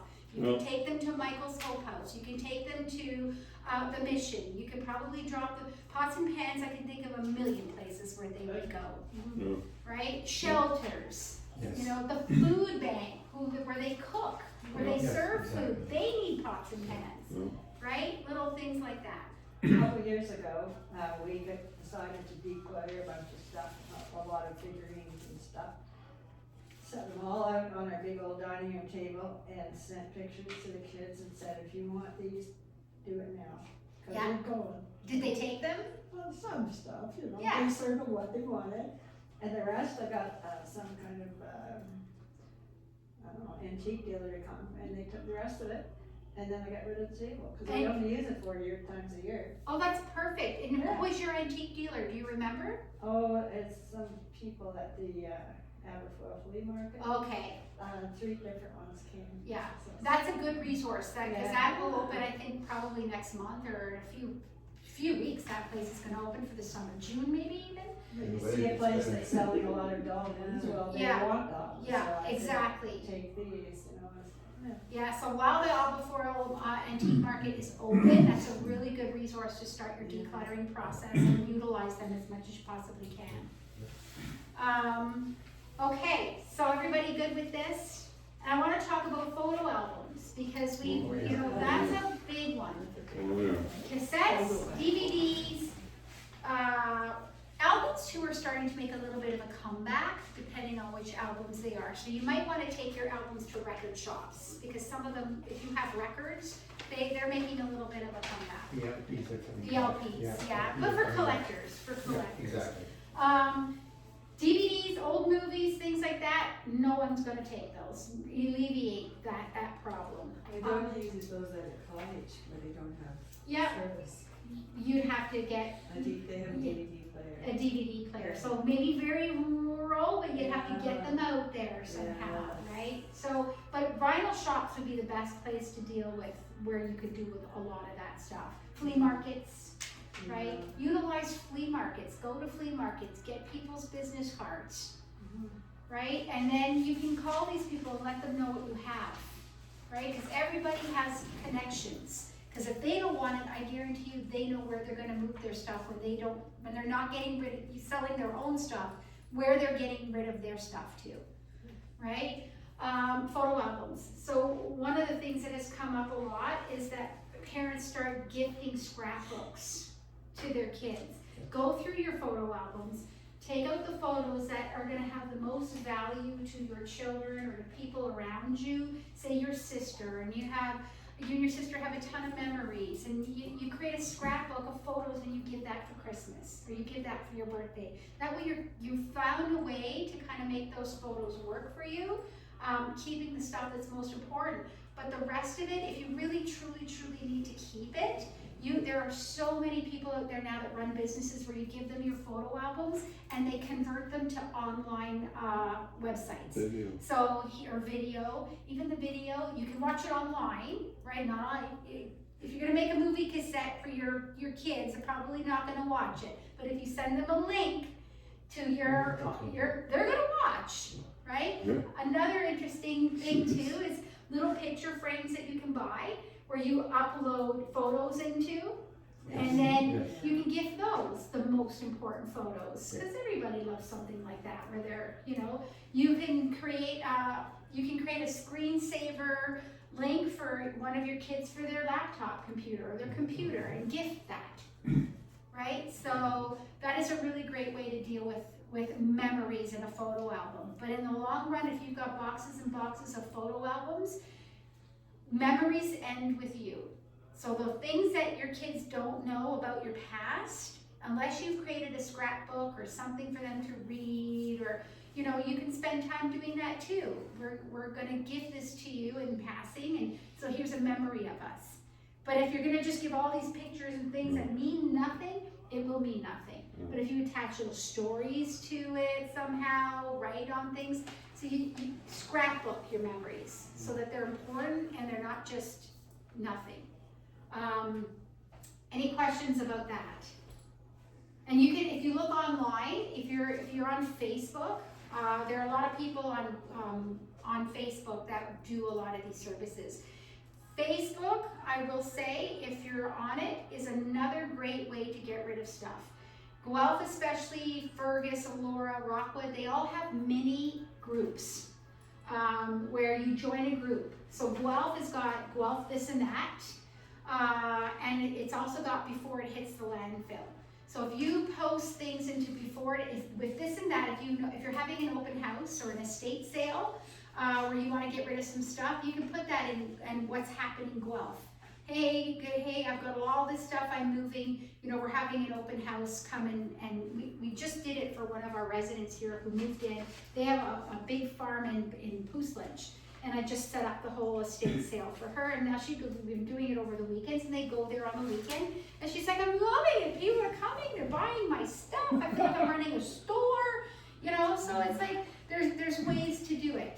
And then there's Facebook Marketplace, you know, if you have a dining room table or a sofa or a bed, you're not making hundreds of thousands of dollars on Facebook Marketplace, but there are people who can't afford to go spend $3,000 on a sofa. They will come and buy your sofa for $150, right? They've got 3 kids, they may have just lost their job, they may take your pots and pans if you put them on there free, or $10. It is a widely used way to move stuff, for sure, using Facebook. So if that interests you and you do not know anything about Facebook, please call me and I will get you set up for that as well. And make sure that you're able to utilize that. And then last, if you, like you said, you start a process and then somebody here is saying they started and then it's hard to start again. Journal it. Even keep this little workbook handy with you. If you do something small, write it down. Keep a little decluttering journal because life gets in the way. And you know how it is. When something feels really good and you're in it, it feels great when you're in it. As soon as you remove yourself from it, sometimes it's very hard to motivate yourself to go back and do it again, especially if you're disconnected from why you were doing it in the first place.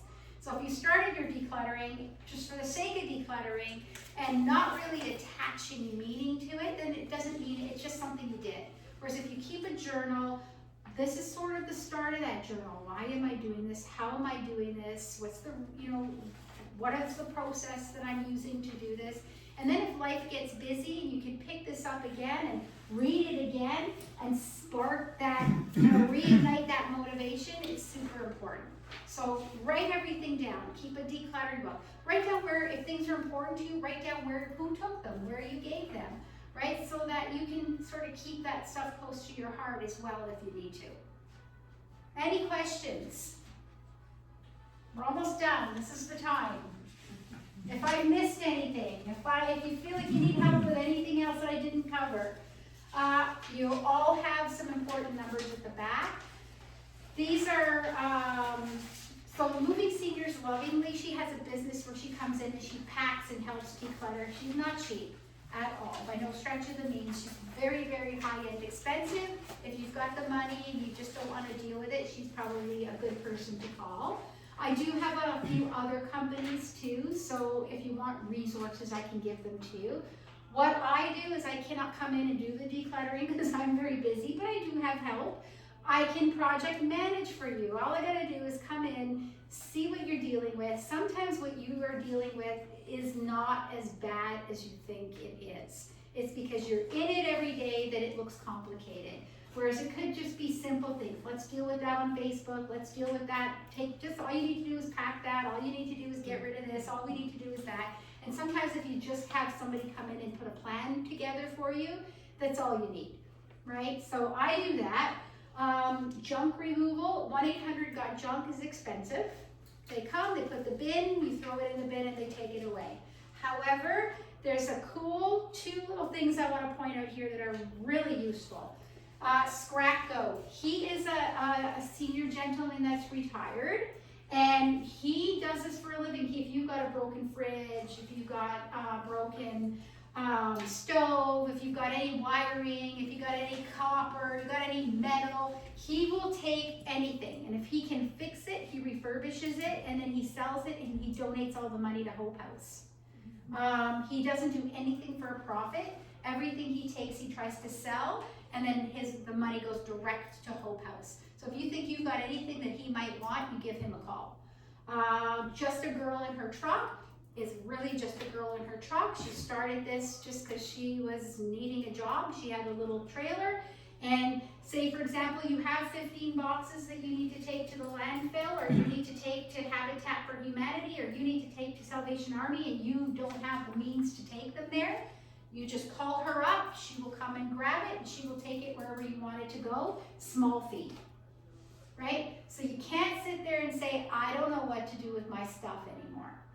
That's not an excuse anymore, okay? What about the moving seniors lovingly? Is that like a moving? She will move you if you need to move. She does a lot of decluttering and packing. So say you are gonna move, she will come in and pack the boxes and then unpack the boxes for you when you move. If you want her simply just to help you declutter, she will do that as well.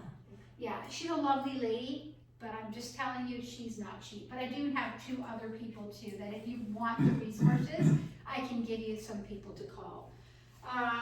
Prep and Sell, Eric, is really great if you're struggling with renovations, if you're in that old school mentality where we gotta renovate, that's why we can't sell.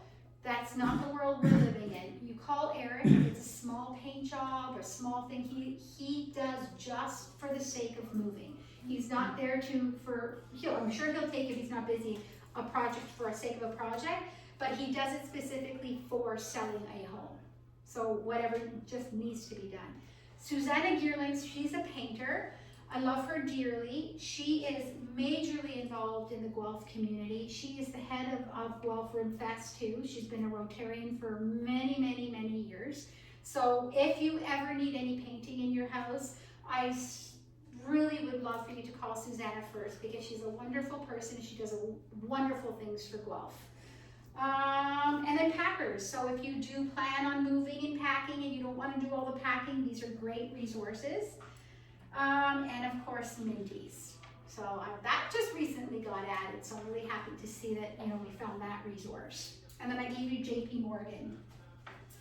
And I won't go over all this because you can kind of read this at home because we could be here forever. One more thing that I want to point out just for fun.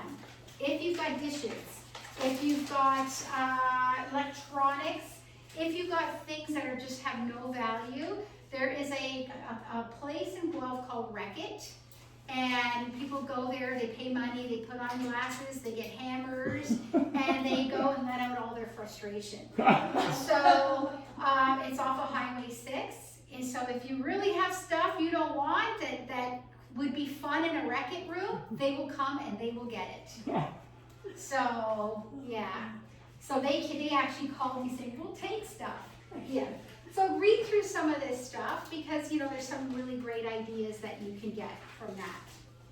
And then lastly, I'm going to talk a little bit about Guelph Lake Commons. So we are, and I'm happy to show, I have a 1-bedroom and I have a studio space. Everything else is booked, so I couldn't show you 2-bedroom or a cottage. But what I will invite you to do is if you're really wanting to go and hit the spring market today, I'm happy to give you a complimentary lunch and a private tour. So you just give me a call and I will set up, you come in, you try the food, and then we'll take you on a nice tour. And it is, trust me, it's not an obligated thing where I'm gonna get you to sign anything. We're not like that here. It's we're always at 100% occupancy, so it's not like we've got stuff to lease you into. But if it is something you're thinking about for the future, it's best to start getting your name on lists and start figuring out where you want to be when the time comes. You did mention that if the person is needing extra care, like Yes. in the case when I was talking Yes. about, they will come in, trying to think of it. PSWs. Right, they can come in and bat the person. Yes, or- we don't provide the service Right. because we're independent living, Exactly, but you can get the service yourself, and we have companies that we can refer you to. right, And sometimes if you've been in the hospital and the hospital deems that you need care, sometimes the LIN and things like that, you will get the free care. So that's kind of something that you deal with when the time comes. If you move in here, it is because you want to enjoy, I call it the cruise ship that doesn't sail, right? You get your 3 meals a day, it's restaurant style sitting, it's all your utilities are paid, so you don't have the bill maintenance. You get your cable, so if you're attached to the news, we make sure you have the news. We have a bus service so that if you don't want to drive Monday to Friday during the day, we have our bus driver that will take you to the mall, pick you up, take you to Shoppers Drug Mart, wherever. We do excursions. And not only that, you don't have to clean because we give you the housekeeping as well. So every other week, the housekeeper comes in, she dusts, she mops, she cleans the bathroom, she cleans the kitchen, she takes your garbage out, and she changes your beds over. So it's a full service, fun way to live. So I would invite everybody here for lunch. If you're still not sure and you would like to try our guest suite for 2 nights, I'm happy to set anybody up with a trial stay as well. So if you don't know if this is on your horizon for the future, stay with us a couple of nights and figure that out. Great. Do you have any separate buildings, like where you, Yes, so we have 6 cottages at the back. yeah, So in the building, they're either studio suites, which means there's no extra bedroom, 1 bedroom, 2 bedroom. So our studios start at about 400 square feet. So you'd be looking at about this much space from here to there. and how much are they They start at about $4,000. a month? Yes. If you're bringing a second person into your room, it's $850 for the second person. 1 bedroom, you're looking at about 542 square feet. So that would probably be around this much space in here. And then our 2 bedrooms, they're about 967 square feet. They start at $5,900 a month. So if you stayed in those, can you then come over for Yes. meals? Yeah, a lot of people will do that. You can come over for meals, and then if you decide you don't want to have all that space down the road, then you put yourself on a wait list to come into the building. Okay. And those start at about $6,900. Are they fairly They're popular? Yes, Yeah. there's a good 1-year wait list. Yeah, So that's if right. you ever got a call that a cottage was available, I you figured. cannot tell me you got a declutter and you're not ready. Especially if you put yourself on a wait list for a cottage. Okay, Or even a 2-bedroom. They don't come up very often, No. and when they do, and you've made the decision that this is what you want, Yeah. you have to be ready. okay. The wait list, for 1 bedroom is also 1 year. I have a wait list right now. I have a 1-bedroom that does not have a balcony. I think you saw it last week when you were in. A bedroom with a balcony, I have a little bit of a wait list for that. When you say little, what are we talking about? So I don't go by your first, your second, your third. I go by, okay, I've got 10 people waiting for a 1-bedroom with a balcony. They're all gonna either get emailed at the same time or they're all gonna get called the same So day. first come, first served. It's first come, first served, but everybody who's on the list will get the call before it goes out to the public or before it goes out to the rest of the database. So if you get the call, and the way it works here is we get a 60-day move-out notice. So all the leases are month to month, but we would know if somebody's moving out because they've got to give us 60 days notice. So I don't even know for 60 days what I'm going to have available. So if I have nothing available today, it will not even be for 60 days that you can get into Sure, something yeah, if I get a I see. notice, right? So if anybody wants to see the 1-bedroom, let me know. We have a spring bazaar going on downstairs